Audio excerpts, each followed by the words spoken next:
Should be no surprise to no one that Texas Tech has fallen in the latest AP Top 25 poll. Exactly how far have the Red Raiders fallen outside the top 10? We'll discuss that as well as take a look at the early odds for the Oklahoma State matchup and how, they pop on screen. I'll let you know that right now. And we'll discuss how the pendulum has shifted in terms of the Red Raiders being overhyped to now where I think they might be undervalued in the national light. Let's talk about it.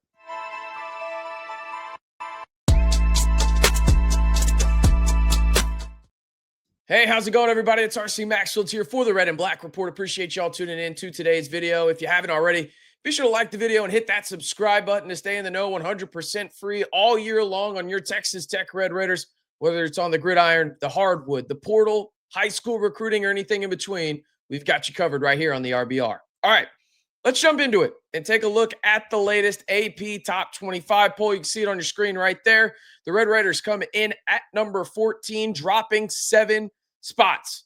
BYU, the undefeated BYU Cougars, after their victory in the Holy War against Utah, are the highest ranked Big 12 team at number 11 in the country.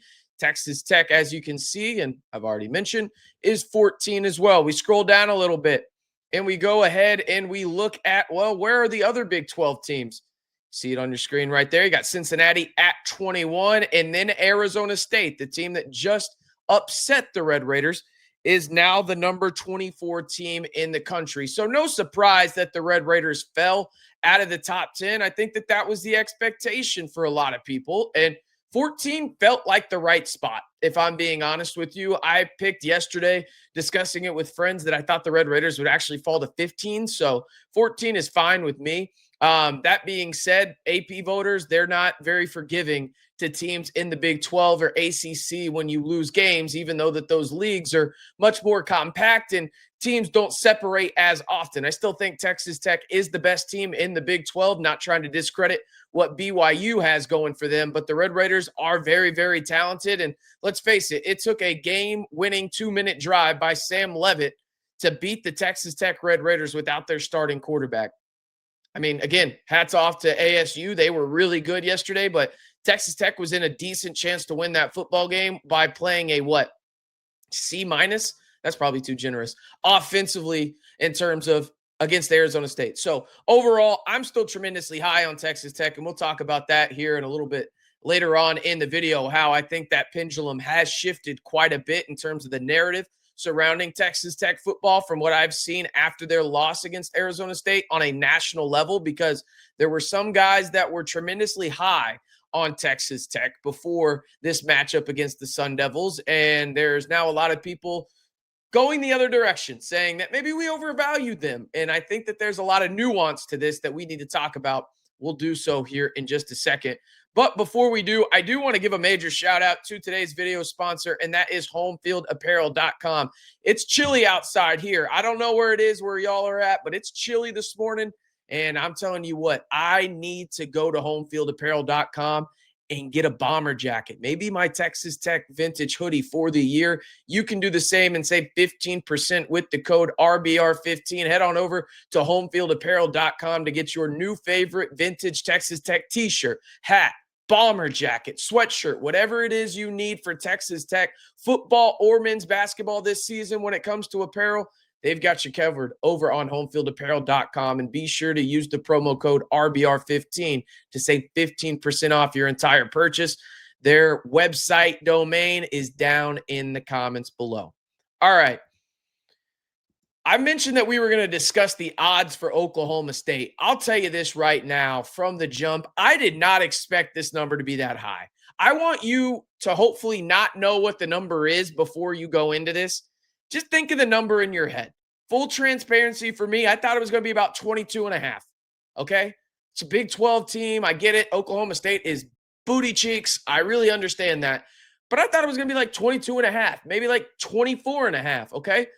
I was wrong. And when I say I was wrong, I was way wrong. This opened at 37.5. Texas Tech is 38.5-point favorites over Oklahoma State. Yes, you are seeing that on your screen correctly. A 38.5-point favorite are the Red Raiders.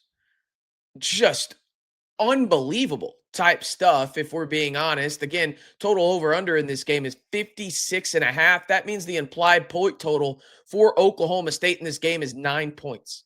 For reference, Oregon State, who came into the 806 for game number 3 of the year, was only 24-point favorites. That's what that line closed at. Oklahoma State is 2 touchdowns worse off in terms of odds in the spread than Oregon State was. Unbelievable type stuff. Now, I do want to scroll down a little bit and see some other things here in terms of, well, we're looking at everything. Okay, here are the college football playoff odds in terms of the quarterfinals. There's the national playoff, national championship. Will Texas Tech make the college football playoff? That is still at negative odds as well. But I want to go look at some futures for Texas Tech, and that is the Big 12 championship.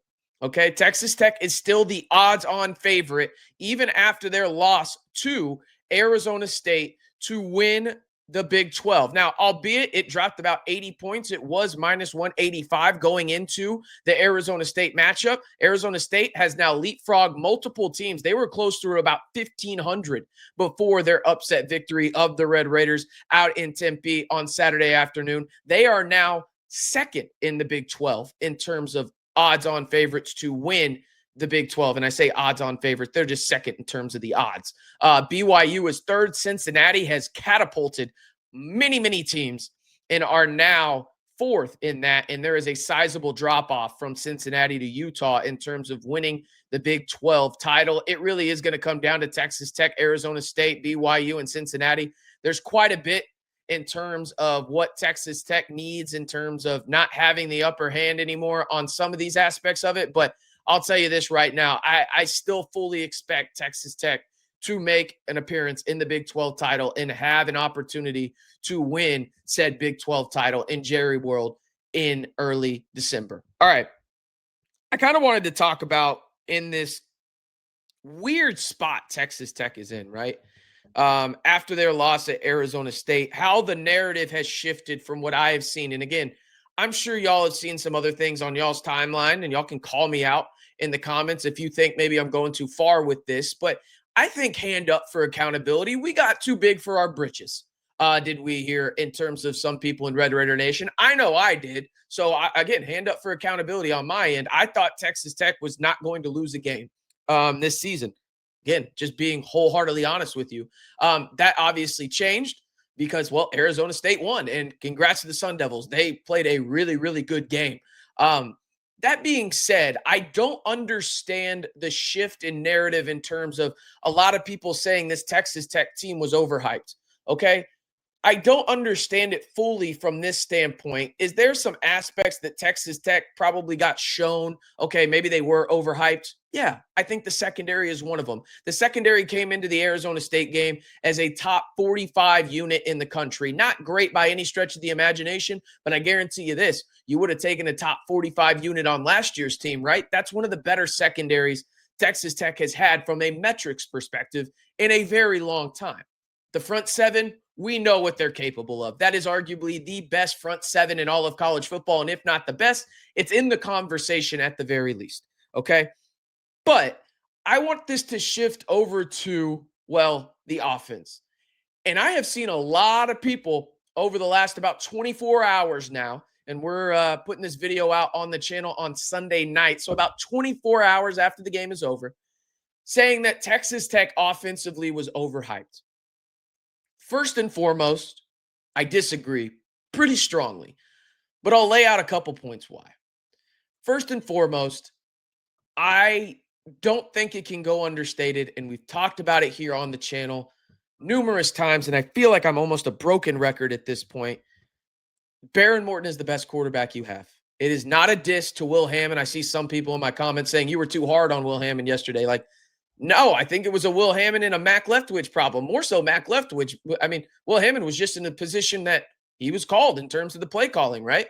That being said, you can see that this offense is built around Behren Morton, and it is pivotal to have him at the quarterback spot. I wholeheartedly believe that if Texas Tech had Baron Morton yesterday against Arizona State, they win that football game. That being said, I know I sound like an SEC guy right now with the hypothetical what ifs type shit. I understand that. And I understand how much I don't like it when people do that. And here I am doing it. So what does that say about me? That being said, there were multiple times in that game against Arizona State where you had opportunities to push down the field after rewatching the game, and you just simply didn't do it. Whether that was because you had one read and you told Will to go, or maybe it was just the simple fact of, hey, you wanted to make Will Hammond feel as comfortable as possible, and an easy way to do that is allow him to run the football. That being said, I don't think Texas Tech was good offensively. I said C-. I think that that's being generous. I need to know from Mac Leftwich why he refused to run outside zone with Cam Dickey and Jacoby Williams. He refused to do it for a majority of the game. And the times that Texas Tech did get outside the tackles in the run game, good things happened. I mean, Cam Dickey had a 20-yard run on that type of play. Jacoby Williams had a 19-yard run when he got to the outside, right? They were running in between the tackles with QB power, and when Cam Dickey and Jacoby Williams touched the football, which was only 12 times in the run game, right? It wasn't very good because a majority of those carries came between the tackles, and those guys can do that. But Texas Tech, when you look at the metrics, is really damn good at bouncing the ball outside and letting their playmakers in the running back room make plays and make people miss, or damn it, just lower the shoulder and run somebody over in the case of Cam Dickey. And shoot, actually, you know what? I apologize, Jacoby. I saw what you did in that game yesterday, young man. I should say you can do that too. Okay. That being said, what are we doing? I don't understand the vast shift. Texas Tech is still really damn good, people. They're really good. Okay. They lost the football game, and we got too big for our britches a little bit as Red Raider Nation. At least I did. I don't want to speak for y'all. That was wrong of me to say we. I got too big for my britches in terms of some of the things I was saying about Texas Tech because I was so confident in them. That being said, it really hasn't changed much for me. I'm still uber confident in this team. I expect them to go 11-1. I'll be honest with you. Okay. This is the best team in the Big 12. Okay. They pop on film. That defense is going to keep you in every single game. If your offense is just competent, you win that Arizona State game, and same will be said for the remainder of your games. You just have to have a competent offense because your defense is absolutely elite. And I expect Texas Tech to do that. I think this was a very big learning experience for not only Will Hammond, but Mac Leftwich, maybe more so on the Mac Leftwich side. And I think Texas Tech, you will see them BTA, Oklahoma State. But after that, you have two monumental games because those are your last true tests on your schedule where you go to a place in Manhattan, Kansas, where if we're being honest, as Texas Tech fans, you have not had a high success rate. You just haven't. And then you face off against the other best team in the Big 12, in the BYU Cougars, which hopefully that will be a night game where you were wearing those icy Mahomes Gladiator jerseys, and you have a chance to prove to the national media and really just national college football audience, we're the best team in the Big 12. Stop saying otherwise, okay? Got to handle business week by week. I think Texas Tech will, but I just didn't understand the drastic pendulum swing off of a game where you didn't have a guy in Baron Morton who was top 10 in the Heisman odds. Like, why is nobody talking about that? Like, he's top 10 in the Heisman odds, and you're throwing out a quarterback who is, yes, very talented, but it was his second career start. I don't know, man. And again, all the credit in the world to Arizona State. They were sensational, specifically on the defensive side of the football. I'm just not changing really any expectations for what this Texas Tech football team can be. I still think they are really good. That is really an indictment on how good Arizona State is when they're healthy too. I think they're really good. But this Texas Tech team has done amazing things. They will continue to do amazing things. There was a blip on the radar out in Tempe, but once you get B. Mort back, I think you're going to see this offense operate at a very, very elite level. You already saw it early on. I expect the same thing. Will he play against Oklahoma State? We'll have to see what Joey McGuire says at the Oklahoma State presser on Monday. But that's going to do it for today's video. Appreciate y'all tuning in. And again, let me know down in the comments if I'm wrong on the pendulum swing. Am I being too harsh? Am I being too rose-colored glasses for Texas Tech? Let me know down in the comments, for real. I'm here for all of the, well, back and forth in terms of, hey, RC, you may be hyping them up still too much. Let me know.